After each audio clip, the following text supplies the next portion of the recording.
Hello everyone, welcome to constant learning.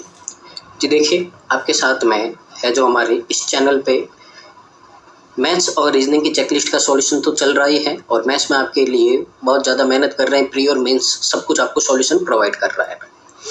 तो इसी series में मैंने सोचा कि अब हम है जो इंग्लिश की भी तैयारी शुरू करते हैं। तो आपके आरआरबी क्लर्क का एग्ज़ाम है जो नोटिफिकेशन आ चुका है। तो यहाँ से आरआरबी, पीओ और क्लर्क के बाद में जितने भी एग्ज़ाम में सब में इंग्लिश आएगी। तो आज से हमने है जो एक नया इनिशिएटिव लिया है कि हम यहाँ से इंग्लिश की भी तैयारी करेंगे और आपको चेकलिस्ट जो इंग्लिश की है प्री और मेंस के सॉल्यूशन प्रोवाइड कराने का ट्राई करेंगे। तो सबसे पहले आपको बताना है कि ये हमारा है जो इनिशिएटिव है आपके लिए लिया गया है, कैसा लगा है। तो आपको कमेंट करना है। अगर आपका एप्रिसिएशन मिलेगा तो ये सीरीज़ भी आपकी कंटिन्यू रहेगी। तो यहाँ पे चेकलिस्ट नंबर फर्स्ट है, उसमें जो आपके क्वेश्चन है आज हम उनका बेस्ट सॉल्यूशन देखेंगे। एज ए स्टूडेंट आप एग्जाम में है जो कैसे उनको अप्रोच कर सकते हो, तो यहाँ पे अपन वही अप्रोच सीखेंगे। तो मूव करता है। तो देखिए, इस चेकलिस्ट में सबसे पहले अपना है जो क्वेश्चन है वो किसके हैं, वर्ड स्वैप के हैं। तो वर्ड स्वैप का मतलब होता है कि आपको यहाँ पे जो कुछ वर्ड्स है आपके वो ऊपर नीचे दे रखे, तो उनको अरेंज करके सेंटेंस को क्या करना, आपको मीनिंगफुल बनाना होता है। तो जो पहली बार देख रहे हैं, जिनको नहीं पता है क्या होता है, तो वर्ड स्वैप आपका इस तरह का क्वेश्चन होता है। तो देखिए यहाँ पे अगर अपन बात करते हैं तो आपको यहाँ पे 4 वर्ड दे रखे हैं। सबसे पहले मैं आपको एक्सप्लेन कर देता हूँ, जो नए बच्चे हैं जिनको नहीं पता है तो कैसे करते हैं। तो ABCD आपको 4 लेटर यहाँ पे दे रखे हैं। तो यहाँ पे आपको देखना है रीड करके कि कौन सा लेटर है जो आपका सही जगह पे नहीं है, तो उसको किससे रिप्लेस करके आपका सेंटेंस है जो मीनिंगफुल बन जाए। तो हमेशा इनको करना है ऑप्शन के थ्रू, आपको ये बात आपको ध्यान रखनी है। तो सबसे पहले आपको सेंटेंस रीड करना है कि आपको क्या लग रहा है यहाँ पे। तो सेंटेंस रीड करते हैं अपन।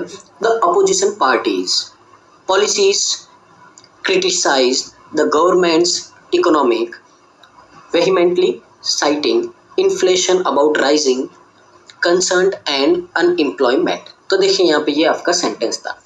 अब देखिए यहाँ पे जो अपोजिशन पार्टीज है, तो पार्टीज है तो उनके क्या होंगे यहाँ पे। अब देखिए कुछ कुछ के मैं आपको मतलब बता देता हूँ। कंसर्न का मतलब क्या होता है, जो आपकी चिंता है या जो आपके वहाँ पे टॉपिक्स होते हैं, समस्याएं होती हैं, उनको कंसर्न बोलते हैं, ठीक है ना। अब वेहीमेंटली का मतलब होता है बहुत ही जोश उत्साह से, जोश उत्साह। तो वेहीमेंटली का मतलब होता है बहुत ही जोश और उत्साह से। क्रिटिसाइज करने का मतलब क्या होता है, आपका निंदा करना होता है, ठीक है ना। और इन्फ्लेशन का मतलब क्या होता है, आपका महंगाई होता है। तो यहाँ से अगर अपन देखें तो जो अपोजिशन पार्टी है वो क्रिटिसाइज कर रही है, तो क्रिटिसाइज करेगी तो बहुत ही जोश और उत्साह के साथ करेगी ताकि सामने वाला क्या हो जाए, आपके झुक जाए। तो अगर इसके हिसाब से देखें तो आपका पहला तो पेयर बनेगा ए और बी का। तो अगर यहाँ पे रीड करते हैं, द अपोजिशन पार्टीज वेहीमेंटली क्रिटिसाइज, बहुत ही जोर शोर से उन्होंने क्या क्या क्रिटिसाइज किया है, जो गवर्नमेंट की इकोनॉमिक। अब देखिए गवर्नमेंट की क्या होती है, पॉलिसीज होती है, यानी कि ए और बी का स्वैप होगा। तो गवर्नमेंट की जो इकोनॉमिक पॉलिसीज है, साइटिंग। देखिए इस वर्ड का मतलब होता है कि आपको एग्जाम्पल देके कोई बात बता रहे हो तो उसको अपन क्या बोलते हैं, साइटिंग बोलते हैं। तो साइटिंग। अब देखिए क्या होता है, इन्फ्लेशन अबाउट राइजिंग नहीं होता है, हमेशा क्या होता है आपका कंसर्न होता है। तो कंसर्न अबाउट राइजिंग, अब क्या आपका राइज हो रहा है, हमेशा बढ़ेगा, चिंताएं नहीं, हमेशा क्या बढ़ता है आपका, इन्फ्लेशन, महंगाई बढ़ती है। और क्या बढ़ता है, अनएम्प्लॉयमेंट बढ़ता है।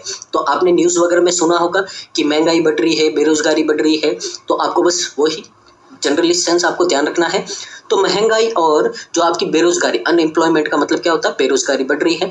तो यहाँ पे ए बी के साथ में आपका सी डी का पेयर भी आपका क्या होगा, यहाँ पे चेंज होगा। तो यहाँ से अगर अपन आंसर करें तो ऑप्शन नंबर डी है जो आपका करेक्ट आंसर हो जाएगा। तो उम्मीद है आपको जो स्ट्रेटेजी है हमारे एग्जाम में करने की वो आपको समझ में आई होगी। अगर आपको किसी तरह का कोई डाउट है तो आप कमेंट कर सकते हो। क्वेश्चन नंबर लिखना है आपको उसी वीडियो के नीचे कि आपका कौन सा है जो समस्या है वो हम है जो आपके लिए सॉल्व कर देंगे। और वीडियो कैसा लगा है, पढ़ाने का तरीका कैसा लगा, अगर आपको पसंद आए तो अप्रिसिएशन के लिए लाइक कीजिएगा और कमेंट कीजिएगा ताकि हम आपके लिए इसी तरह की मेहनत कर सकें। सेकंड देखिए, सेकंड क्वेश्चन की ओर मूव करता है।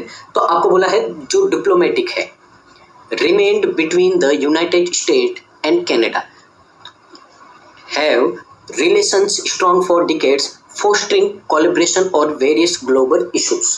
तो सबसे पहले देखिए फोस्टरिंग का मतलब क्या होता है। तो फोस्टरिंग का मतलब होता है किसी चीज़ को बढ़ावा देना।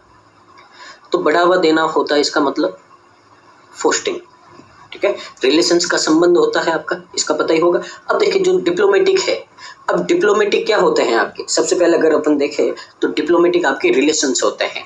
किन के बीच में है यहाँ पे, ये है आपके यूएसए और कनाडा के बीच में। तो डिप्लोमेटिक का मतलब क्या होता है, जैसे आपके जो एक देश से दूसरे देश के बीच में जो आपके कामकाज वाले जो रिलेशन होते हैं उनको डिप्लोमेटिक रिलेशन कहते हैं। तो सबसे पहले देखें अपन, तो यहाँ पे रिमेंड की जगह क्या आएगा, आपका रिलेशन आएगा, और रिलेशन का आपका कहाँ है, ए का है, यानी कि ए चेंज होगा किसके साथ में, बी के साथ में। तो देखिए रीड करते हैं वापस, द डिप्लोमेटिक रिलेशंस बिटवीन, जो डिप्लोमेटिक रिलेशन है आपके यूएसए और कनाडा के बीच में हैव। अब देखिए एक बात ध्यान रखनी है, हैज, हैव या हैड, हमेशा इनके बाद में वर्ब की थर्ड फॉर्म आती है, और वर्ब की थर्ड फॉर्म पूरे आपके इस क्वेश्चन में सिर्फ कौन सी है, रिमेंड है। तो रिमेंड यहाँ पे आएगा, जो है have remained strong for decades. Decades का मतलब क्या होता है, 10 ईयर्स का पीरियड होता है। तो बहुत ही 10 सालों से, 10 साल के समय में बहुत ही क्या हो गया है, स्ट्रॉन्ग, मजबूत हो गया है। फोस्टिंग, अब वो बढ़ावा दे रहे हैं, किसको दे रहे हैं, कोलैबोरेशन, यानी कि जो उनके सांठगांठ है, संधियां है, ऑन वेरियस ग्लोबल इश्यूज। तो बहुत सारे आपके वैश्विक, ग्लोबल का मतलब क्या होता है, यूनिवर्सल, वैश्विक जो इशू होते हैं उनके ऊपर क्या करेंगे, वो कोलैबोरेशन, यानी कि जो समझौता होता है उसको क्या करेंगे, बढ़ावा करेंगे। तो देखिए फोस्टिंग यानी कि बढ़ावा देना, किसको देना, कोलैबोरेशन को, सही है। बहुत सारे वेरियस क्या है, ग्लोबल इशू है, ये भी सही है। तो सिर्फ आपका चेंज क्या होगा, ए और बी होगा। तो ऑप्शन नंबर ए है जो आपका क्या हो जाएगा, करेक्ट आंसर हो जाएगा। मूव करते हैं क्वेश्चन नंबर 3 की ओर। तो देखिए यहाँ पे क्लेरास सीड्स ये नाम है, ये एक अमेरिकी, अब देखिए एन अमेरिकन क्या है, अमेरिकन क्या है, बॉक्सर है या बिकमिंग है या कॉन्जिक्यूटिव है या विन है। तो देखिए ये नाम आया है, तो यहाँ पे बॉक्सर है, तो ये क्या होगी, किसी पर्सन का नाम है तो उसकी क्वालिटी बताएंगे, तो क्या है, बॉक्सर है, यानी कि ए तो आपका चेंज होगा नहीं। तो ए चेंज नहीं होगा तो ये आपका गलत हो गया, ये आपका गलत हो गया। तो सिर्फ इन दोनों में से बचा है कि या तो बी और सी चेंज होगा या सी और डी होगा। तो आगे रीड करते हैं। तो देखिए यहाँ पे has made history by becoming the first American women. तो बिकमिंग का मतलब होता है बन गई है, वो क्या बन गई है, पहली अमेरिकन वुमेन बन गई। तो इसका मतलब बिकमिंग बी क्या है आपका, सही है। तो इसका मतलब जो बी वाला है वो भी आपका चेंज नहीं होगा, तो सिर्फ अपन सी और डी को चेंज करते हैं और देखते हैं सही है तो ठीक है, सी होगा, नहीं तो आपका क्या हो जाएगा, ई हो जाएगा। तो the first American women to, अब पहली अमेरिकन वुमेन हो गई है क्या, गोल्ड। तो क्या है, जीतना, गोल्ड जीत गई है बॉक्सिंग में कॉन्जिक्यूटिव ओलंपिक गेम्स में। कॉन्जिक्यूटिव का मतलब क्या होता है, लगातार ओलंपिक गेम में, ठीक है। तो जीतेगी क्या, गोल्ड जीतेगी, ठीक है, मेडल बोलते हैं, गोल्ड मेडल। तो यहाँ पे गोल्ड जीता है, ठीक है। तो यहाँ पे आपका सी और डी का क्या हो जाएगा, यहाँ पे स्वैप हो जाएगा। तो ऑप्शन नंबर सी है जो आपका यहाँ पे करेक्ट आंसर आ जाएगा। तो आगे मूव करते हैं क्वेश्चन नंबर 4 की। तो देखिए यहाँ पे आपको बोला है डिफेमिनेशन। तो इसका मतलब क्या होता है कि डिफेमिनेशन का पहले तो मतलब आप जान लो, इसका मतलब होता है मानहानि, यानी कि किसी ने आपको मेंटली टॉर्चर किया है तो आप उसके ऊपर डिफेमिनेशन का केस करते हो, यानी कि मानहानि का, यानी कि किसी ने आपकी जो आपकी यहाँ पे पर्सनैलिटी है उसको हानि पहुंचाई है, या आपका कोई किसी ने नाम खराब किया है, तो उसके लिए आप क्या करते हो, मानहानि का केस करते हो, मेंटली टॉर्चर का। तो डिफेमिनेशन है आपका यहाँ पे। तो देखिए defamation about the act of making harm statement refers an individual and entity that falls their reputation. तो यहाँ पे देखिए आपको क्या बोला है कि सबसे पहले तो देखिए स्टेटमेंट्स होते हैं वो कैसे होते हैं, तो जो भी अपन बात बोलते हैं वो क्या होती है, सही या गलत होती है। तो इसके हिसाब से देखें तो आपके स्टेटमेंट कैसे होंगे, फॉल्स होंगे, ना कि हार्म, नुकसान नहीं करेंगे, फॉल्स यानी कि झूठे स्टेटमेंट होंगे। तो यहाँ पे आपका सबसे पहले तो बी का रिप्लेस होगा डी के साथ में। अब देखिए डी भी चेंज करते हैं, हार्म यानी कि नुकसान पहुंचाता किसको, आपकी रेपुटेशन को, तो ये भी आपका सही है। तो आपकी रेपुटेशन को क्या करेगा, हार्म करेगा, यानी कि बी और डी तो आपके यहाँ पे चेंज होंगे। अब यहाँ पे देखते हैं कि डिफेमिनेशन है वो रेफर्स, अब सी और डी ए का चेंज करके देखते हैं कि refers the act of making. अब यहाँ पे देखिए अबाउट एन इंडिविजुअल, यानी कि अबाउट का मतलब क्या होता है, किसी के बारे में अपन बात करते हैं तो वहाँ पे क्या आता है आपका अबाउट आया। तो यहाँ पे अपन क्या कर रहे हैं, इंडिविजुअल यानी कि कोई एक अकेला, इंडिविजुअल का मतलब क्या होता है, कोई भी एक अकेला पर्सन हो, या एंटिटी का मतलब क्या होता है, पूरा ग्रुप हो या पूरी कंपनी हो, किसी के बारे में भी आप बात करते हो तो वहाँ पे क्या आता है आपका अबाउट आता है। तो यानी कि ए बी के साथ ये बी डी तो चेंज होगा ही, साथ में आपका क्या चेंज होगा, ए सी भी होगा। तो यहाँ पे ए सी और बी डी कहाँ है, तो ए सी और बी डी देखिए ये रहा, ऑप्शन नंबर बी है जो आपका क्या हो जाएगा, करेक्ट आंसर हो जाएगा। आगे देखते हैं क्वेश्चन नंबर 5। तो देखिए क्वेश्चन नंबर 5 है, a government policy might address the needs of an unspecified group of citizens, implying that it applies broadly without singling out specific demographies। अब यहाँ पे देखिए कुछ बातें अपन सीखते हैं। सबसे पहले तो इसका मतलब, अनस्पेसिफाइड का मतलब क्या होता है कि जो लिस्टेड नहीं हो, ठीक है ना, जैसे कोई पक्का सोर्स नहीं हो, अनस्पेसिफाइड उसको ये बोलते हैं। फिर उसके बाद में डेमोग्राफिक होता है आपका। तो डेमोग्राफिक्स का मतलब क्या होता है कि जो आपके जन्म और मृत्यु से रिलेटेड जो डाटा होता है, जो आंकड़े होते हैं, उनसे रिलेटेड जो भी आपकी होता है उनको क्या बोलते हैं अपन, डेमोग्राफिक्स बोलते हैं। सबसे पहले देखिए यहाँ पे कुछ बातें अपन समझते हैं क्या हो सकता है। देखिए जो गवर्नमेंट पॉलिसी है माइट एड्रेस, पहले तो यहाँ पे क्या चाहिए अपने को, वर्ब चाहिए। तो यहाँ पे मॉडल वर्ब आ रही है तो ये आपका ठीक है। उसके बाद में देखें यहाँ पे कि यहाँ पे एन आया है, तो एन है यहाँ पे, तो यहाँ पे सिर्फ आपकी दो चीज़ें हो सकती है, या तो बी हो सकता है क्योंकि यहाँ पे क्या है आपका अ से शुरू है, या फिर अप्लाइज हो सकता है, या क्या हो सकता है आपका सी हो सकता है। इन दोनों में से एक हो सकता है। तो अब देखते हैं यहाँ पे इसके अलावा और कोई नहीं आएगा। तो देखिए ए अपनी जगह पे है, बी और सी चेंज होगा तो इन दोनों का ही होगा और किसी का नहीं होगा। तो यहाँ पे देखें अपन, तो डी है जो आपका अपनी जगह पे ही रहेगा, यानी कि ए और डी का तो आपका कभी चेंज होगा ही नहीं। अब यहाँ पे देखते हैं क्या बी और सी भी चेंज होने लायक है या नहीं है। तो देखिए यहाँ पे एन अप्लाइज ग्रुप, देखिए अप्लाइज ग्रुप करके कोई आपका सेंस नहीं बनता है। ग्रुप कैसा है आपका, अनस्पेसिफाइड है, यानी कि जो गवर्नमेंट की कंपनी है उसमें लिस्टेड नहीं है, तो ऐसा ही ग्रुप होगा सिटीजन का, ठीक है। तो यहाँ से अपने को समझ में आता कि बी भी आपका सही है, तो बी सही है तो सी का भी कोई चेंज होगा नहीं, ठीक है। तो इसका मतलब क्या है कि आपका ए बी सी डी कोई चेंज नहीं होगा, तो इसका मतलब ये सेंटेंस आपका क्या है, एकदम सही है। तो जो गवर्नमेंट की पॉलिसी है वो क्या करती है, आपका एड्रेस करती है जो जरूरत होती है अनस्पेसिफाइड ग्रुप ऑफ सिटीजन, यानी कि ऐसे लोगों का समूह जो आपका अनस्पेसिफाइड है, यानी कि गवर्नमेंट के किसी भी आपके प्रोग्राम में या किसी भी चीज़ में लिस्टेड नहीं है, एम्प्लाई करते हैं, implying that it applies broadly without singling out specific demographics, ठीक है। तो उनका डाटा है जो यहाँ पे आपका अंदर होता नहीं है, इसी तरह का कुछ आपका सेंस बन रहा है। तो यहाँ पे क्या हो जाएगा, ऑप्शन नंबर ए हो जाएगा। क्योंकि अगर आप देखें तो मान लीजिए अपने सब लोगों के इंडियन के क्या बने हैं, यहाँ पे आधार कार्ड बने हैं। तो जो लोग वहाँ पे आधार कार्ड बने हैं यानी कि उस पोर्टल पे क्या है, स्पेसिफाइड है, लिस्टेड है। जो लिस्टेड नहीं होते वो क्या होते हैं, अनस्पेसिफाइड होते हैं, यानी कि जिन लोगों ने आधार कार्ड नहीं बनाया है तो वो आपके उस डाटा में नहीं आएंगे। इस तरह से आपका कुछ सेंस बनता है इसका। आगे देखिए, मूव करते हैं क्वेश्चन नंबर 6 की ओर। क्वेश्चन नंबर 6 है, the government increase a recent provision in the tax stimulate aiming to code small business growth through implemented incentives. सबसे पहले तो देखिए यहाँ पे आपका वर्ड है प्रोविजन। तो प्रोविजन का मतलब क्या होता है, जो आपके प्रावधान होते हैं, ठीक है ना, यानी कि जो भी कोई नए आपके नियम कानून बनाए जाते हैं उनको क्या बोलते हैं अपन, प्रोविजंस बोलते हैं, ठीक है ना। स्टिमुलेट, एक वर्ड आया है आपका यहाँ पे स्टिमुलेट। तो स्टिमुलेट का मतलब क्या होता है, एनकरेज करना, प्रोत्साहित करना, यानी कि आपका यहाँ पे कोई भी बात हुई है, आपको क्या करना, उसको प्रोत्साहित करना, उसका सपोर्ट करना है। तो स्टिमुलेट का मतलब क्या होता है, आपका सपोर्ट करना है, ठीक है ना। अब यहाँ पे देखिए, जो द गवर्नमेंट है, तो गवर्नमेंट है वो क्या करती है, जो आपके प्रोविजंस होते हैं, नियम कानून को क्या करती है, लागू करती है। तो इम्प्लीमेंटेड का मतलब क्या होता है, लागू करना होता है आपका।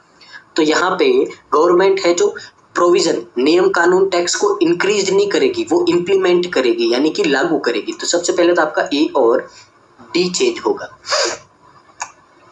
तो देखिए यहाँ पे सबसे पहले तो यहाँ पे क्या आ जाएगा, आपका डी आ जाएगा। अब ए को यहाँ पे रीड करके देखते हैं कि ग्रोथ थ्रू इंक्रीज इंसेंटिव्स। तो इंसेंटिव्स का मतलब क्या होता है, जो आपको यहाँ पे किसी काम के लिए या किसी चीज के लिए पैसा दिया जाता है तो वो क्या होगा, आपका इंक्रीज होगा। सेंस सही बन रहा है। अब अपन देखते हैं कि एडी आपका कहाँ है। देखिए यहाँ पे नहीं है, यहाँ नहीं है, यहाँ नहीं है, सिर्फ एक जगह ही है। तो यानी कि अगर आप इसी तरह के देखो तो आपका डी बन जाएगा। अब बी और सी को भी चेक कर देते हैं। देखिए द टैक्स कोड है, यानी कि बी और सी को चेंज करेंगे। जो टैक्स कोड है उसका एम का मतलब क्या होता है, लक्ष्य। ठीक है, तो टैक्स इंक्रीज यानी कि टैक्स को प्रोत्साहित नहीं करेंगे। ठीक है ना, तो यहाँ पे क्या आएगा, टैक्स कोड आएगा। तो टैक्स की जो टैक्स लगाया है उसका आपको पता है, हर टैक्स के अलग अलग क्या होते हैं, कोड होते हैं। ठीक है ना, तो जो टैक्स कोड है उसका लक्ष्य क्या है, टू स्टिमुलेट स्मॉल बिजनेस। वो क्या करेगा, एनकरेज, बढ़ावा देगा छोटे बिजनेस को। तो देखिए सेंस बन रहा है यहाँ पे, स्मॉल बिजनेस को क्या देना, आपको बढ़ावा देना है। तो यहाँ पे ईडी के साथ में आपका बीसी, तो ये पेयर होगा। तो ऑप्शन नंबर डी है आपका करेक्ट आंसर हो जाएगा। तो उम्मीद आपको समझ में आ रहा होगा। आगे मूव करते हैं अपन क्वेश्चन नंबर 7 की ओर। तो देखिए the pandemic effectively the importance of international collaboration in sharing resources, information and vaccines to underscore combat a global health crisis. सबसे पहले देखिए अंडरस्कोर का मतलब क्या होता है, किसी चीज पे जोर देना, किसी चीज पे बल देना, जोर देना। तो सबसे पहले देखिए अपन यहाँ पे क्या करते हैं, जो पेंडेमिक है, ठीक है, इफेक्टिवली द इम्पोर्टेंस ऑफ। तो देखिए इफेक्टिवली और इम्पोर्टेंस यहाँ पे कोई सेंस नहीं बन रहा है। तो अगर यहाँ पे देखिए सबसे पहले तो यहाँ पे देखिए अपन चेंज क्या कर सकते हैं, तो जो इंटरनेशनल कोलैबोरेशन है, कोलैबोरेशन का मतलब देखिए अभी अपन ने पीछे पढ़ा था, यानी कि जो आपका यहाँ पे समझौते होते हैं। तो कोलैबोरेशन कैसे हो गए, इंटरनेशनल हो गए। तो यहाँ पे आपका बी तो कभी चेंज नहीं होगा, ये तो सही है। अब कोलैबोरेशन किस में होंगे कि आप क्या करो, शेयर करो। ठीक है ना, शेयर करो यानी कि बांटो, अपनी क्या बांटो आप, रिसोर्सेज, यानी कि जो अपने सामान है उनको बांटो। आपके पास में जो इंफॉर्मेशन है, जो दवाइयाँ है, उन सबको क्या करना है, शेयर करना है दूसरे देशों के साथ में। तो सी भी चेंज नहीं होगा। तो सबसे पहले तो आपको देखना है, देखिए यहाँ पे बी चेंज हो रहा है, नहीं करना अपने को। सी और बी चेंज हो रहे हैं, नहीं करने हैं। यहाँ पे बी और सी चेंज हो रहे हैं, नहीं करने। और सेंटेंस भी सही नहीं लग रहा अपने को, तो ई भी नहीं होगा। तो सिर्फ एक आपका आंसर है, कौन सा है, एडी। तो ऑप्शन नंबर सी हो जाएगा। तो कभी कभी आपको मतलब नहीं पता होता, फिर भी आप ऐसे कर सकते हो कि कौन सा चेंज हो रहा है ये नहीं पता हो आपको, तो कौन सा चेंज नहीं हो रहा है उनसे आप ऑप्शन को क्या कर दो, एलिमिनेट कर दो। तो जो पीछे बचेगा वही आपका क्या हो जाएगा, आंसर हो जाएगा। तो देखिए जो पेंडेमिक है वो आपका अंडरस्कोर्ड। तो पहले तो देखिए पेंडेमिक नाउन है, यहाँ पे वर्ब चाहिए आपको। ठीक है ना, तो वर्ब सिर्फ यही है, तो यहाँ पे क्या आ जाएगा, अंडरस्कोर्ड आ जाएगा। ठीक है, ये बात भी अपन देख सकते हैं। सेंटेंस के स्ट्रक्चर से देखें तो यहाँ पे नाउन के बाद में क्या चाहिए आपको, वर्ब चाहिए। तो वर्ब यहाँ पे आपकी यही है। ठीक है, तो ये आपका हो जाएगा यहाँ पे। तो अपना यहाँ पे आंसर क्या हो जाएगा, आंसर हो जाएगा आपका ऑप्शन नंबर सी हो जाएगा। आगे देखिए क्वेश्चन नंबर आपका 8। इन ए डेमोक्रेटिक सोसाइटी, तो जो आपकी डेमोक्रेटिक सोसाइटी होती है, the mechanism of interest is often, जो मैकेनिज्म होता है उसका, सोसाइटी का, often expressed through citizens participation. तो उसको है जो एक्सप्रेस किया जाता है, यानी कि उसको दर्शाया जाता है। किसके द्वारा दर्शाया जाता है, कि जो लोगों का पार्टिसिपेशन है, लोगों का उसमें भाग है, भाग लेना। अब किस में भाग लेना, एलाइन का मतलब क्या होता है, सपोर्ट करना, समर्थन करना। तो support and advocacy for policies that elections with their values. तो यहाँ पे देखिए लोग पार्टिसिपेशन यानी कि भाग लेंगे, किस में लेंगे, इलेक्शन में लेंगे, अपना वोट देंगे बढ़ चढ़ के, तभी तो आपकी सोसाइटी है जो कैसी बनेगी, डेमोक्रेटिक बनेगी। क्योंकि उसका लीडर कौन चूज करेंगे, हम करेंगे, कैसे, इलेक्शन के द्वारा। तो यहाँ पे लोग पार्टिसिपेशन करेंगे, किस में, इलेक्शन में करेंगे। तो यहाँ पे आपका पहले तो डी का चेंज होगा, किसके साथ में, सी के साथ में। अब देखिए सी को भी यहाँ पुट करते हैं कि जो पॉलिसीज है that align with their values, यानी कि वो समर्थन करेगी उनके वैल्यूज का। तो ये भी सही है। तो यहाँ पे आपका चेंज हो जाएगा क्या, ओनली सी एंड डी हो जाएगा। तो यहाँ पे आपका ऑप्शन नंबर ए है जो करेक्ट आंसर बन जाएगा। आगे मूव करते हैं अपन क्वेश्चन नंबर 9 की ओर। तो देखिए क्वेश्चन नंबर 9 है आपका यहाँ पे, with in cooperation the mechanism of through is managed. तो मैकेनिज्म है ऑफ थ्रू, यानी कि ऑफ थ्रू तो देखिए कोई सेंस बनता नहीं है आपका यहाँ पे। ठीक है ना, तो यहाँ पे आपका ए तो चेंज होगा। आगे देखते हैं, managed interest governments structures with boards of directors, ठीक है, ensuring that the company's action align with the interest of shareholders। तो यहाँ पे देखिए क्या क्या चेंज हो सकता है। सबसे पहले देखिए बोर्ड ऑफ डायरेक्टर्स, अगर आपने नाउन पढ़ा है ढंग से तो आपके कलेक्टिव नाउन आते हैं, तो बोर्ड ऑफ डायरेक्टर सही है, यानी कि सी तो आपका चेंज होगा नहीं, तो सी चेंज नहीं होगा, तो ये ऑप्शन कट, ये ऑप्शन कट, ये ऑप्शन कट, तो या तो ये होगा या ये होगा। अब मैंने आपको बोला था मैकेनिज्म ऑफ थ्रू, ये तो सेंस आपका बनता नहीं है, तो सेंटेंस भी आपका सही भी नहीं है, तो सिर्फ आपका ए बन गया है करेक्ट आंसर। तो आपको पता भी नहीं है, फिर भी आप है जो वर्ड स्वैप के क्वेश्चन आप इजीली कर पाओगे, ठीक है ना। फिर भी देख लेते हैं कि जो कॉर्पोरेशन है, मैकेनिज्म ऑफ, अब किसका मैकेनिज्म, ये इंटरेक्ट्स इज मैनेज्ड थ्रू, अब किसके द्वारा मैनेज करेंगे, तो गवर्नमेंट स्ट्रक्चर के द्वारा अपन क्या करेंगे, उसको मैनेज करेंगे। तो यहाँ पे ए और बी आपका क्या हो जाएगा, चेंज हो जाएगा। आगे देखते हैं क्वेश्चन नंबर 10। तो यहाँ पे देखिए आपको बोला है with A reusable water. Reusable का मतलब क्या होता है, जिसको अपन बार बार है जो उसको क्या कर सकते हैं, दोबारा काम में ले सकते हैं। तो ए रीयूजेबल वाटर बॉटल है इन हैंड, तो यानी कि हाथ में एक क्या है, रीयूजेबल वाटर बॉटल है, तो थोड़ा सेंस बन रहा है आपका सही है। Environmentalist advocated reducing single use plastic, तो यानी कि जो एनवायरमेंटलिस्ट है, यानी कि जो लोग आपके एनवायरमेंट को प्रोटेक्ट करने या उसके लिए जो काम करते हैं उनको क्या बोलते हैं अपन, एनवायरमेंटलिस्ट बोलते हैं। एडवोकेट यानी कि वो जोर दे रहे हैं, वो आपको बातें कह रहे हैं, क्या बातें कह रहे हैं कि रेड्यूस, रेड्यूस का मतलब क्या होता है, कम करना। क्या कम करना है, सिंगल यूज प्लास्टिक को, यानी कि ऐसा प्लास्टिक जिसको अपन सिर्फ एक बार ही काम में ले सकते हैं, उसको क्या करना है, कम करना है, ठीक है। एंड प्रमोटिंग, और प्रमोट करना है रेस्पॉन्सिबल वाटर कंजप्शन, यानी कि आपको प्रमोट करना है कि पानी को जहां नीड हो वहीं पे आपको काम में लेना है, फिजूल व्यर्थ नहीं करना है। इस तरह से आपको क्या होना है, रेस्पॉन्सिबल, यानी कि जिम्मेदारी के साथ में पानी को काम में लेना है, तो जिम्मेदारी के साथ में। तो यहाँ पे आपका देखिए सारे वर्ड अपनी जगह पे है, तो कोई भी यहाँ पे नीड करने की नहीं, एकदम सेंस बन रहा है अपना, तो यहाँ पे क्या हो जाएगा आपका ऑप्शन नंबर ई हो जाएगा। तो ये आपका सेंटेंस एकदम क्या है, करेक्ट है। आगे मूव करते हैं अपन। तो देखिए ये 10 क्वेश्चन थे आपके वर्ड स्वैप के। अब अगले 10 क्वेश्चन आपके किसके हैं, ये फ्रेज अरेंजमेंट के। फ्रेज अरेंजमेंट का मतलब होता है कि आपको एक सेंटेंस है जो पार्ट करके आपको अलग अलग है जो ऐसे ही बिखेर के दे दिया है, तो आपको उस सेंटेंस को क्या करना है, एक मीनिंगफुल सेंटेंस के रूप में जोड़ के आपको देखना है कि उसका मीनिंग निकल रहा है या नहीं निकल रहा है। तो ये पहले तो अपन ने वर्ड को किया था, अब यहाँ पे अपन क्या करेंगे, सेंटेंस को अरेंजमेंट करेंगे। तो यहाँ पे आपके सेंटेंस होंगे। तो देखिए यहाँ पे अगर सबसे पहले की बात करते हैं अपन, तो कभी भी ये क्वेश्चन आते हैं तो आपको हमेशा ऑप्शन से जाना है, ठीक है। तो हमेशा आपको किससे करना है, ऑप्शन से करना है। अब ऑप्शन से कैसे करेंगे, तो इस तरह के क्वेश्चन में सबसे पहले तो आपको क्या करना है, जो स्टार्टिंग स्टेटमेंट होता है उसको ढूंढना है। अगर आपको स्टार्टिंग स्टेटमेंट मिल जाए उसके बाद में आप ऑप्शन के थ्रू है जो गो थ्रू हो सकते हैं। तो सबसे पहले देखिए स्टार्टिंग का मतलब है कोई भी आपको नेम या फिर कहीं से आपका कुछ शुरू होता है, तो आप अगर नॉर्मल रीडिंग करते हो तो आपको ऐसे ही फील हो जाएगा कि ये सेंटेंस शुरू हो सकता है या नहीं हो सकता है। जैसे देखिए यहाँ पे बात करते हैं health care and social support program है, तो देखिए ये कहीं बीच की बात हो रही है, ठीक है। पेंडेमिक प्रमोटेड गवर्नमेंट, ये भी बीच की बात है, तो ये भी आपका नहीं होगा। तो अगर यहाँ पे देखिए आगे बजट्स एंड एलोकेशन रिसोर्सेज, तो सी भी आपका है जो स्टार्टिंग स्टेटमेंट नहीं होगा। The fiscal impact of the, तो देखिए यहाँ पे द से शुरू हो रहा है, ठीक है ना, और यहाँ पे क्या है, पूरा नाउन है आपका, तो यानी कि डी से आपका शुरू हो सकता है। World wide to rescue their, अब क्या वर्ल्ड वाइड है, क्या रेस्क्यू देयर है, ये भी नहीं लग रहा है।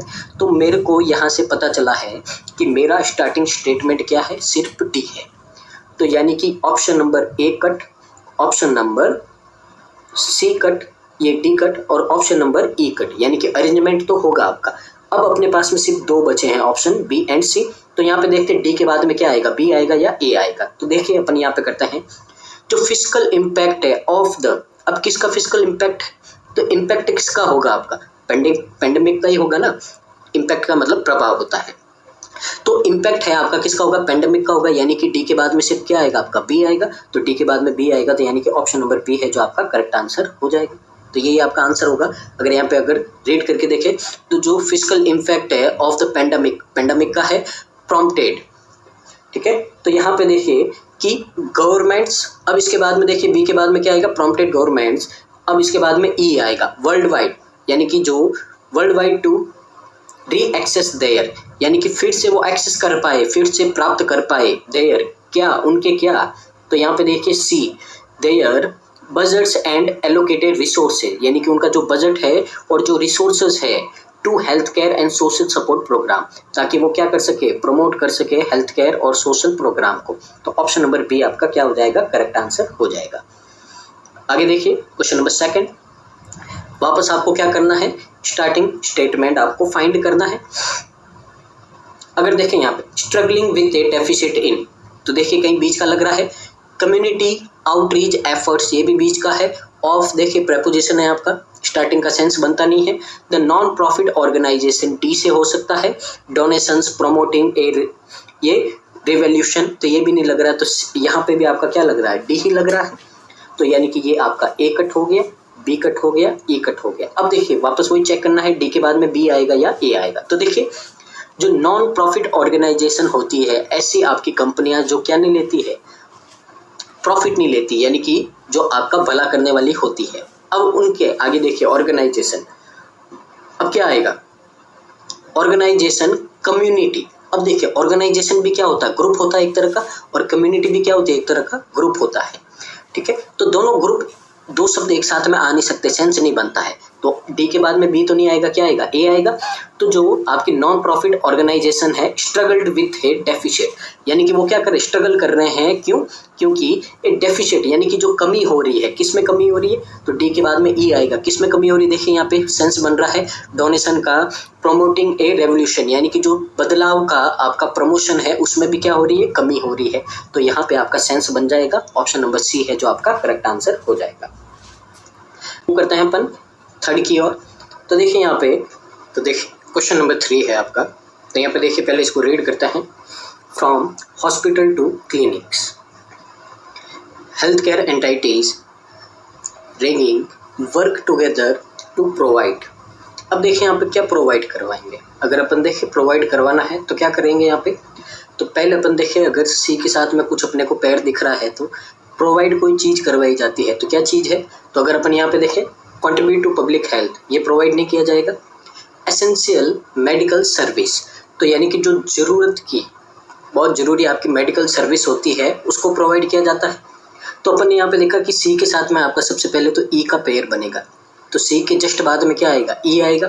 तो पहले तो अपन ये पेयर ढूंढ लेते हैं इन चारों ऑप्शन में कहाँ पे हैं, तो देखिए सबसे पहला पेयर तो मिला अपने को ए में, फिर देखिए सी के जस्ट बाद में ई नहीं है, यहाँ पे उल्टा है, बी आपका नहीं होगा, सी के बाद में ई है पर बीच में बी आ गया तो ये भी आपका नहीं होगा, और यहाँ पे सी के बाद में जस्ट ई है, तो यानी कि यहाँ पे आपका या तो ए हो सकता है या डी हो सकता है। अब यहाँ पे आपको चेक करना है कि क्या सेंटेंस आपका सी से शुरू होगा या बी से शुरू होगा। अगर ये आंसर आपको मिल जाएगा तो वही ऑप्शन आपका क्या होगा, आंसर होगा। तो अगर अपन देखें बी से, तो बी से है आपका, पहले अपन बी वाले को या फिर पहले सी वाले को रीड करके देखते हैं इस अरेंजमेंट में कि सी से शुरू करते हैं।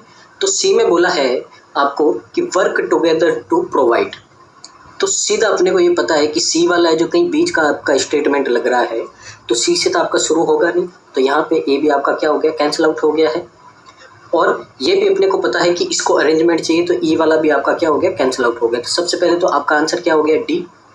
अब एक बार इसको रीड कर देते हैं अपन, तो सबसे पहले आपका बी आएगा, तो हेल्थ केयर एंटिटीज रेगिंग, अब यहाँ पे क्या है, फ्रॉम हॉस्पिटल टू क्लिनिक्स, यानी कि जो हेल्थ केयर एंटिटीज है आपकी हॉस्पिटल से क्लिनिक तक। आगे देखिए सी, वर्क टुगेदर टू प्रोवाइड, अब हॉस्पिटल और क्लिनिक दोनों को साथ में काम करना चाहिए प्रोवाइड करवाने के लिए, क्या प्रोवाइड करवाने के लिए, जो जरूरी आपकी मेडिकल सर्विस है, और कंट्रीब्यूट करना चाहिए उनको, किसमें, पब्लिक हेल्थ में। तो ये आपका एकदम सही अरेंजमेंट बनेगा, तो ऑप्शन नंबर डी आपका करेक्ट आंसर हो जाएगा। मूव करते हैं नेक्स्ट क्वेश्चन की ओर, क्वेश्चन नंबर 4। तो देखिए रीड करते हैं यहाँ पे, तो सबसे पहले the company announced A, company ने अनाउंस किया है लिमिटेड टाइम पीरियड ऑफर, एक लिमिटेड टाइम पीरियड ऑफर है जो कंपनी ने अनाउंस किया है, जो अलाउ करेगा कस्टमर को टू अवेल देमसेल्फ, यानी कि अवेल का मतलब होता है कोई चीज़ प्राप्त करना, तो वो खुद के द्वारा है जो क्या किया जाएगा, अवेल, अवेल यानी कि प्राप्त किया जाएगा of A free trial period, यानी कि एक नियमित समय के लिए फ्री ट्रायल। जैसा आपने देखा होगा शुरू में जियो का आपका सिम आया था, तो उन्होंने बहुत टाइम के लिए क्या दिया था, फ्री में जो सबको इंटरनेट दिया था। तो उसी तरह की यहाँ पे बात कर रहा है कि ट्रायल के लिए उस टाइम जियो ने क्या दिया था, ट्रायल दिया था। जैसे अभी भी आपका 5G है जो जियो का फ्री चल रहा है ट्रायल के लिए, तो आप उसको क्या कर सकते हो, एक लिमिटेड पीरियड के लिए यूज़ कर सकते हो। जब बाद में आपके 5G का होगा शुरू वापस, तो जैसे 4G के लग रहे हैं पैसे वैसे आपके 5G के लगेंगे। तो एक फ्री ट्रायल पीरियड है उसमें for the premium subscription service. तो जिसने प्रीमियम सब्सक्रिप्शन लिया है, जैसा आपने देखा होगा आप भी लेते हो, या तो किसी का आपने कोर्स ले लिया हो प्रीमियम, या फिर आपने नेटफ्लिक्स अमेजॉन ले लिया हो, तो वो जो सर्विस है उनके जो आपके यहाँ पे सब्सक्राइबर है उनके लिए यहाँ पे क्या क्या एक लिमिटेड टाइम पीरियड के लिए फ्री में ये सर्विस आपको देती है। तो सबसे पहले तो देखिए यहाँ पे तो अपने को कोई अरेंजमेंट है जो आपका यहाँ पे अलग नहीं लग रहा है। दूसरी बात देखिए, अगर इसको फिर भी अगर कुछ देखें तो सबसे पहले अपन यहाँ पे ए वाला सेंटेंस देखते हैं। यहाँ पे पीछे क्या है आपका ए, तो सबसे पहले तो इसका आंसर क्या हो जाएगा आपका, ऑप्शन नंबर ए हो जाएगा। क्यों? क्योंकि देखिए ए के बाद में आपका ना तो कस्टमर्स आ सकता है क्योंकि ये क्या है आपके प्लूरल है और ए आपका सिंगुलर है। फिर ए के बाद में ऑफ तो आपका आएगा नहीं, ए के बाद में क्या चाहिए आपको, नाउन चाहिए, और ए के बाद में द आएगा नहीं क्योंकि दो आर्टिकल एक साथ में आपके नहीं आ सकते हैं। तो इसका मतलब ये क्या है, आपका अरेंजमेंट सही है। तो आपका ऑप्शन नंबर ई यहाँ पे क्या हो जाएगा, करेक्ट आंसर हो जाएगा। तो सारा आपका यहाँ पे पहले से क्या है, अरेंजमेंट में है। आगे देखिए क्वेश्चन नंबर 5 है आपका। तो यहाँ पे बोला है कि जो टेक्नोलॉजीज है एंड यूजर्स नीड्स, तो टेक्नोलॉजी और उसको यूज करने वाले को जरूरत है, क्या जरूरत है, तो देखिए यहाँ पे डेवलपमेंट टीम्स एक्सेल। तो जो डेवलपमेंट टीम्स है, एक्सेल का मतलब क्या होता है, उसको और ज़्यादा एनहांस करना, बढ़ावा देना, ठीक है ना, उसकी ग्रोथ में हेल्प करना, इस तरह का आपका मतलब होता है एक्सेल करना। इन द रैपिडली इवॉल्विंग, यानी कि जो तेज़ी से आपकी इवॉल्व होना, यानी कि जो तेज़ी से आपका चेंज हो रहा है, जो इंक्रीजमेंट हो रहा है आपका यहाँ पे। इवॉल्व होने का मतलब क्या होता है, किसी चीज़ में आपका परिवर्तन हो रहा है, उसमें क्या हो रहा है, इवोल्यूशन हो रहा है। एट एडेप्टिंग टू इमर्जिंग, यानी कि वो अपना रहे हैं ताकि क्या हो, इमर्ज करे, यानी कि बढ़े और सशक्त हो। टेक इंडस्ट्रीज निम्बल सॉफ्टवेयर, तो टेक इंडस्ट्री है आपकी जो निम्बल सॉफ्टवेयर है। तो सबसे पहले तो अपन ने रीड कर दिया। अब यहाँ पे अपन देखें तो कुछ पेयर बना सकते हैं अपन। तो सबसे पहले तो अगर अपन देखें यहाँ पे, तो देखिए यहाँ पे आपको पढ़ा है कि एडेप्टिंग टू इमर्जिंग, यानी कि हम क्या करेंगे, एडेप्ट करेंगे इमर्ज होने के लिए। तो यहाँ पे अगर देखें अपन डी के साथ में, तो डी के साथ में क्या इमर्ज हो सकते हैं, टेक्नोलॉजीज हो सकती है और यूजर्स हो सकते हैं, उनकी जो ज़रूरतें हैं ये क्या हो सकती है आपकी, इमर्ज, यानी कि बढ़ सकती है अगर वो उनको क्या करे, अडॉप्ट करे। तो अगर यहाँ पे देखें तो डी के जस्ट बाद में क्या आना चाहिए आपका, ए आना चाहिए। तो पहला तो ये पेयर बनेगा अपना। उसके बाद में अगर देखें अपन तो एक और पेयर यहाँ पे अगर बनाए तो देखिए रैपिडली इवॉल्विंग, तो जल्दी जल्दी से आपके चेंजेस हो रहे हैं, किस में हो रहे हैं, तो यहाँ पे अपन देखें तो टेक इंडस्ट्री में हो रहे हैं, निम्बल सॉफ्टवेयर में हो रहे हैं। तो यहाँ से सी के बाद में आपका ई का भी पेयर बनेगा। तो यहाँ से आप पेयर बनाना सीखोगे तो जो अपन पैराजंबल बनाएंगे तो उसमें आपकी बहुत ज़्यादा क्या होगी, हेल्प होगी। यहाँ पे तो अपन सिर्फ क्या है, सेंटेंस के टुकड़ों का बना रहे हैं, वहाँ पे तो पूरा आपको सेंटेंस का है जो क्या करना पड़ेगा, पेयर बनाना पड़ेगा। तो अपन ने देखा यहाँ पे डी के बाद में ए आएगा और सी के बाद में ई आएगा, तो ढूंढ लेते हैं। देखिए सी के बाद में ई है, डी के बाद में ए है, दोनों पेयर मिल रहे हैं अपने को। यहाँ पे डी के बाद में बी आ गया और सी के बाद में ए आ गया, ये रॉन्ग हो गया। डी के बाद में ए है, सी के बाद में बी आ गया, ये भी नहीं होगा। अब यहाँ पे देखिए सी के बाद में ई है पर यहाँ पे डी के बाद में ए नहीं है, तो ये भी रॉन्ग हो गया। और सेंटेंस को अरेंजमेंट चाहिए तो ये भी आपका गलत हो गया। तो यहाँ से आपका आंसर क्या आ जाएगा, ऑप्शन नंबर ए आ जाएगा। अब रीड कर देते हैं इसको। तो सबसे पहला आपका सी है। तो सी में बोला है जो रैपिडली इवॉल्व हो रही है आपकी, क्या हो रही है, टेक इंडस्ट्री और जो निम्बल सॉफ्टवेयर आपके रेगुलर जो बहुत तेजी से इवॉल्व हो रहे हैं, चेंज हो रहे हैं, उनमें क्या हो रहा है, आपके नए नए चेंजेस आ रहे हैं। जैसा आपने देखा होगा पहले आपके कीबोर्ड वाले आपके क्या चल रहे थे, स्मार्टफोन चल रहे थे, धीरे धीरे आपके क्या है यहाँ पे फिर टच स्क्रीन एंड्रॉयड करके इस तरह से क्या हुआ, उनका एवोल्यूशन हुआ, यानी कि उनमें चेंजेस हुआ है।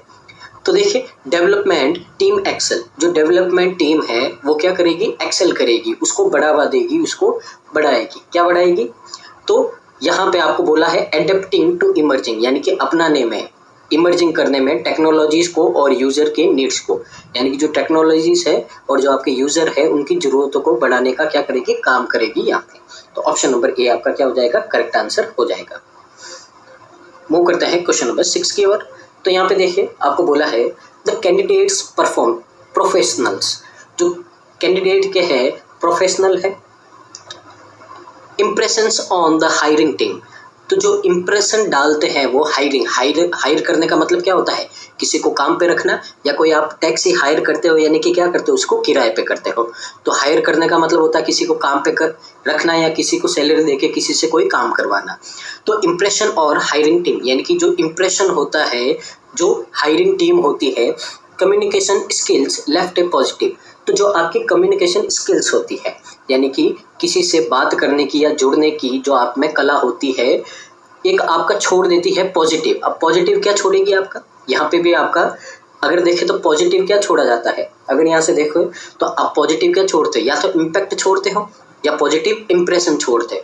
तो यहाँ से रीड करके पता चला हमको कि सी के बाद में आपका क्या आएगा, बी आएगा, क्योंकि आप कम्युनिकेशन स्किल है तो आपकी कम्युनिकेशन स्किल क्या छोड़ेगी, एक पॉजिटिव इंप्रेशन छोड़ेगी। किस पे, ये छोड़ेगी जो आपको हायर कर रहे हैं या आपका कोई इंटरव्यू ले रहे हैं, तो वहाँ पे आप जाओगे तो आपका बात करने का तरीका है, उनसे जुड़ने का, कस्टमर को हैंडल करने का, वो सारी बातें देखेंगे और क्या होंगे, इम्प्रेस होंगे, तो तभी आपका क्या करेंगे, सेलेक्ट करेंगे। वैसे ही जैसे आप बैंक पीओ का इंटरव्यू देने जाते हो तो उसी में आपका यही है। तो सी के बाद में पहला पेयर बना आपका क्या, बी। अब आगे देखिए, ड्यूरिंग द जॉब इंटरव्यू यानी कि एक जॉब इंटरव्यू के दौरान डेमोनियर एंड पॉलिश। तो देखिए डेमोनियर का मतलब होता है आपका आचरण, बिहेवियर, जो आपका बिहेवियर होता है उसको क्या बोलते हैं, अपन डेमोनियर बोलते हैं। और पॉलिश्ड का मतलब क्या होता है, स्मूथ, अच्छा, एक तरह से अपन बोले जो आपका यहाँ पे शाइन करने वाला, ठीक है ना। तो अगर यहाँ पे देखिए तो सबसे पहले सी और बी का पेयर बनेगा। तो देखिए सी और बी का एक पेयर यहाँ पे है और सी और बी का एक पेयर यहाँ पे है, तो बाकी सारे क्या हो गए आपके, गलत हो गए। अब देखिए सी से शुरू होगा या डी से शुरू होगा, तो अपन देखेंगे ये पूरी बात हो रही है तो आपकी किसकी हो रही है, कि इंटरव्यू की हो रही है, कि आप एक इंटरव्यू के दौरान क्या करोगे। तो अगर यहाँ से देखें तो सी तो आपका क्या लग रहा है, जो कम्युनिकेशन स्किल्स लेफ्ट है पॉजिटिव, ये तो कहीं बीच का सेंटेंस लग रहा है, तो सी से तो होगा नहीं, तो किससे होगा आपका, डी से। तो ऑप्शन नंबर सी है जो आपका यहाँ पे क्या हो जाएगा, करेक्ट आंसर हो जाएगा। तो रीड करते देखें यहाँ पे आपका क्या है, सबसे पहले आपका डी होगा। तो ड्यूरिंग द जॉब इंटरव्यू, तो जब आप जॉब इंटरव्यू देने जाते हो तो उसके दौरान क्या होता है, द कैंडिडेट प्रोफेशनल, जो कैंडिडेट के जो प्रोफेशनल क्या होते हैं, तो प्रोफेशनल कैंडिडेट के क्या होते हैं, डेमोनियर यानी कि उनका जो आचरण होता है, बात करने का तरीका है, एंड पॉलिश्ड। अब क्या होता है पॉलिश्ड, कम्युनिकेशन स्किल यानी कि उनकी बहुत ही अच्छी सीखी हुई कला होती है किसी से बात करने की, किसी से कनेक्ट होने की, वो आपका क्या करती है, एक छोड़ है पॉजिटिव इंप्रेशन, किस पे, जो हायरिंग टीम होती है उस पे। तो यहाँ से करके आपका ऑप्शन नंबर सी है जो करेक्ट आंसर हो जाएगा। मूव करते हैं क्वेश्चन की ओर, क्वेश्चन नंबर 7। तो देखिए क्वेश्चन नंबर 7 है, efforts it is imperative for, आगे है आपका इन एनवायरमेंटल कंजर्वेशन। तो जो आपका पर्यावरण है, एनवायरमेंटल यानी कि जो आपका पर्यावरण से रिलेटेड है, और कंजर्वेशन का मतलब है उसको बचाना। कम्युनिटीज टू रिड्यूस, तो जो आपकी कम्युनिटीज है, जो ग्रुप्स है आपके, उनको रिड्यूस का मतलब कम करना चाहिए। प्रॉम्प्ट सस्टेनेबल प्रैक्टिस, बढ़ावा देना चाहिए आपको, जो सस्टेनेबल प्रैक्टिस है, जो आपके किसी तरह को बढ़ावा देने की बात हो रही है। देयर कार्बन फुटप्रिंट एंड, उनके जो कार्बन फुटप्रिंट है। और तो यहाँ पे देखिए सबसे पहले तो अपन अगर बात करें यहाँ पे, तो देखिए सबसे पहले तो कम्युनिटी को रिड्यूस करना चाहिए। अगर सी के साथ में देखें तो क्या रिड्यूस करना चाहिए यहाँ पे, तो देखिए communities to reduce in environmental conservation. तो यहाँ पे देखें तो कम्युनिटीज को रिड्यूस करना चाहिए किस में, जो एनवायरमेंटल कंजर्वेशन है यानी कि पर्यावरण को बचाने के लिए कुछ न कुछ कम करने की बात हो रही है। सबसे पहले तो आपका सी के साथ में बी का पेयर बनेगा। अब देख लेते हैं यहाँ पे, देखिए सी के साथ में बी नहीं है, यहाँ पे भी नहीं है, यहाँ पे है, यहाँ पे नहीं है, और अरेंजमेंट भी चाहिए तो ये भी नहीं है, तो ऑप्शन नंबर तो पहले आपका सी हो जाएगा यहाँ पे। अब अगर रीड करें फर्स्ट स्टेटमेंट अपन ढूंढे तो यहाँ पे क्या हो सकता है, देखिए यहाँ पे एफर्ट से बीच का लग रहा है कहीं, इन ये भी आपका क्या है, बीच का ही लग रहा है, क्योंकि क्या है प्रपोजिशन से शुरू है। हो सकता है आपके सेंटेंस शुरू, पर यहाँ पे अपने को कोई पहले एक ऐसी बात चाहिए जिसके बारे में अपन क्या कर सकते हैं, आगे बात कर सकते हैं। कम्युनिटीज टू रिड्यूस, ये भी बीच का है। आगे देखिए प्रमोट सस्टेनेबल प्रैक्टिस, प्रमोट करे, बढ़ावा दे सस्टेनेबल प्रैक्टिस को, या फिर देयर कार्बन फुटप्रिंट। अब देयर किनके, ये भी आपका बीच का लग रहा है। तो अगर यहाँ पे देखें तो कुल मिला के डी से आपका सेंटेंस शुरू होगा। तो जो प्रमोट करना है आपको सस्टेनेबल प्रैक्टिस को, प्रैक्टिसेस एफर्ट्स, तो जो उनके आपके एफर्ट्स होते हैं, इट इज़ इम्पेरेटिव फॉर, ये बहुत ही क्या होता है आपके ज़रूरी होते हैं किसके लिए, तो देखिए सी कहाँ है आपका, ये रहा, कम्युनिटीज़ के लिए, ताकि वो क्या करे, रिड्यूस करे एनवायरमेंटल कंजर्वेशन में। तो यहाँ से आपका ऑप्शन नंबर सी है जो क्या हो जाएगा, करेक्ट आंसर हो जाएगा। आगे देखिए अपन क्वेश्चन नंबर 8। तो देखिए क्वेश्चन नंबर 8 है आपका। तो क्वेश्चन नंबर 8 में हमको बोला है नेवर एक्सपीरियंस बिफोर, यानी कि आपने पहले कभी एक्सपीरियंस नहीं किया होगा। Choose to splurge on trying activities they had, यानी कि उन्होंने जो भी उनके पास में एक्टिविटीज़ थी उन्होंने ट्राई की है। ड्यूरिंग द वैकेशन डे, यानी कि किसी वैकेशन के दौरान उन्होंने एन एक्साइटिंग एडवेंचर टूर, तो उन्होंने क्या किया, एक बहुत ही एक्साइटिंग एडवेंचर टूर है जो वो किया है। अब देखिए यहाँ पे सबसे पहले अगर अपन स्टार्टिंग स्टेटमेंट ढूंढें यहाँ पे, तो देखिए नेवर बीच का लग रहा है आपका, चूज़ भी बीच का है, ट्राइंग भी बीच का है, ड्यूरिंग हो सकता है, एन ये भी हो सकता है। अगर यहाँ पे देखें तो ड्यूरिंग द वैकेशन डे, यानी कि किसी वैकेशन के दौरान वे उन्होंने किसी क्या किया है, एक्साइटिंग एडवेंचर टूर को कुछ ना कुछ किया है, यानी कि यहाँ पे आपका स्टार्टिंग स्टेटमेंट क्या होगा, डी होगा, क्योंकि यहाँ पे देखिए ई है नहीं आपका, तो देखिए सी वाला कभी नहीं होगा, बी वाला नहीं होगा, और यहाँ पर अरेंजमेंट भी आपको नीड है तो ई वाला भी नहीं होगा। तो आपका स्टार्टिंग स्टेटमेंट यानी कि शुरू कहाँ से होगा, डी से होगा। अब उसके बाद में देखिए डी के बाद में बी है और ए है।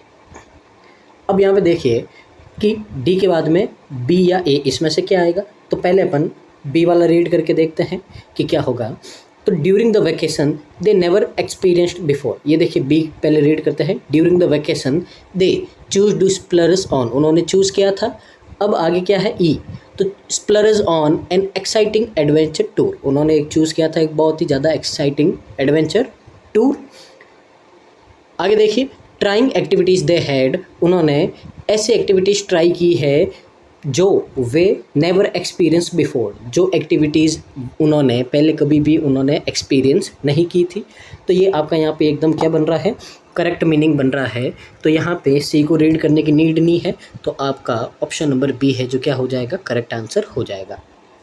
तो कुल मिला के इस स्टेटमेंट में बोला है कि आप किसी वैकेशन पे गए हैं और आपने ऐसी ऐसी एक्टिविटी है जो आपने वहाँ पे क्या की है, उनको एक्सपीरियंस किया है जो पहले आपने कभी नहीं की है। तो यही इस सेंटेंस का मतलब है। तो ये था आपका क्वेश्चन नंबर 8। आगे मूव करते हैं क्वेश्चन नंबर 9 की ओर। आगे देखिए आपको यहाँ पे एंड एंथुसियास्टिक कस्टमर्स बेस्ड, तो एंथुसियास्टिक का मतलब क्या होता है, बहुत ही एनर्जेटिक उत्साही लोग होते हैं, उनको क्या बोलते हैं अपन, एंथुसियास्टिक।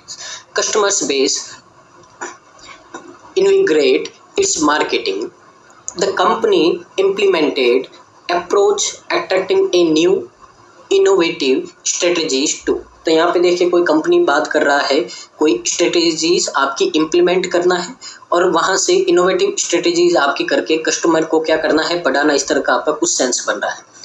अगर अपन यहाँ पे देखें स्टार्टिंग स्टेटमेंट क्या हो सकता है, तो सीधा मेरे को तो क्या लग रहा है, सी ही होगा आपका, जो कंपनी ने इम्प्लीमेंट किया। इम्प्लीमेंट का मतलब क्या होता है, लागू किया है। तो अगर यहाँ से देखें तो सी से आपका स्टार्ट होगा, तो सारे आपके ऑप्शन है जो क्या हो गए, कैंसिल आउट हो गए। तो ऑप्शन नंबर ए क्या आ गया, करेक्ट आंसर आ गया। रीड कर देते हैं यहाँ पे, तो देखिए the company implemented innovative strategies, तो कंपनी ने क्या किए हैं, इम्प्लीमेंट लागू किए हैं इनोवेटिव। इनोवेटिव का मतलब होता है जो नए तरीके से जो आपके स्ट्रेटेजीज होते हैं, जो प्लान होते हैं, उनको लागू किया है किसके लिए, टू। तो यहाँ पे देखिए टू के बाद में क्या आएगा, टू इनविग्रेट इट्स मार्केटिंग, यानी कि अपनी जो मार्केटिंग को बढ़ाने के लिए और ज़्यादा फैलाने के लिए यहाँ पे क्या है। अब यहाँ मार्केटिंग अप्रोच, यानी कि जो अपनी मार्केटिंग की अप्रोच है, अप्रोच का मतलब क्या होता है, कहीं पे पहुँच, यानी कि उन्होंने, जैसे अपन देखते हैं टीवी में एडवर्टाइजमेंट देखते हैं, तो जितनी जितनी दूर तक आपकी पहुंच होगी उतना आपका प्रोडक्ट क्या होगा, सेल होगा। तो उनकी जो मार्केटिंग अप्रोच है और अट्रैक्ट करना एक नए किसको, a new and enthusiastic customer base, यानी कि जो नए नए आपके कस्टमर होते हैं और जो उत्साही कस्टमर होते हैं उनको क्या करना है, आपको कनेक्ट करने के लिए अपने मार्केटिंग अप्रोच को क्या करना पड़ेगा, फैलाना पड़ेगा और नए नए कस्टमर को क्या करना पड़ेगा, अट्रैक्ट करना पड़ेगा। तो यहाँ से देखें तो ऑप्शन नंबर ए आपका क्या हो जाएगा, करेक्ट आंसर हो जाएगा। आगे मूव करते हैं क्वेश्चन नंबर 10 की ओर। तो देखिए यहाँ पे क्वेश्चन नंबर 10 है आपका, रीड करते हैं। The city council voted to, तो जो सिटी काउंसिल ने है वोट किया है किसके लिए, डिक्रिमिनलाइज सर्टेन ट्रैफिक, यानी कि कम करने के लिए जो आपका ट्रैफिक है, ठीक है ना। तो डिक्रिमिनलाइज का मतलब क्या होता है, कोई चीज को रिड्यूस करना, कम करना। तो जो ट्रैफिक है उसको कम करने के लिए जो सिटी काउंसिल ने क्या किया, वोट किया है। सेंस तो बन रहा है। आगे देखते हैं। ऑफेंसेस फोकसिंग ऑन, यानी कि फोकस करेंगे किसके लिए, कम्युनिटी ओरिएंटेड सॉल्यूशन, यानी कि जो कम्युनिटी के ओरिएंटेड, उनसे रिलेटेड जो सॉल्यूशन है उनके ऊपर क्या करेंगे, वो फोकस करेंगे, रादर देन प्यूनिटिव मेजर्स, ठीक है। तो यहाँ पे अगर अपन देखें तो स्टार्टिंग स्टेटमेंट तो आपका क्या होगा, ए ही होगा और कोई दूसरा आपका पॉसिबल ही नहीं है। तो सबसे पहले देखिए ए किसी में नहीं है आपका, तो यहाँ से आपका एक ही ऑप्शन होगा, ऑप्शन नंबर ई। तो ये थे आपके 10 क्वेश्चन जो आपके थे सेंटेंस रीअरेंजमेंट के। तो उम्मीद है आपको समझ में आया होगा और आज आप यहाँ से बहुत कुछ सीख के जाओगे। तो ये था हमारा एक नया इनिशिएटिव आपके लिए। तो आपको कैसा लगा है आप कमेंट कीजिए। अगर आपको ये सीरीज कंटिन्यू चाहिए तो हम कंटिन्यू रखेंगे। तो वीडियो को पूरा देखिए और लाइक कीजिए, शेयर कीजिए और अगर आपको अच्छा लगा है तो चैनल को सब्सक्राइब कीजिए। Thank you so much, keep watching constant learning.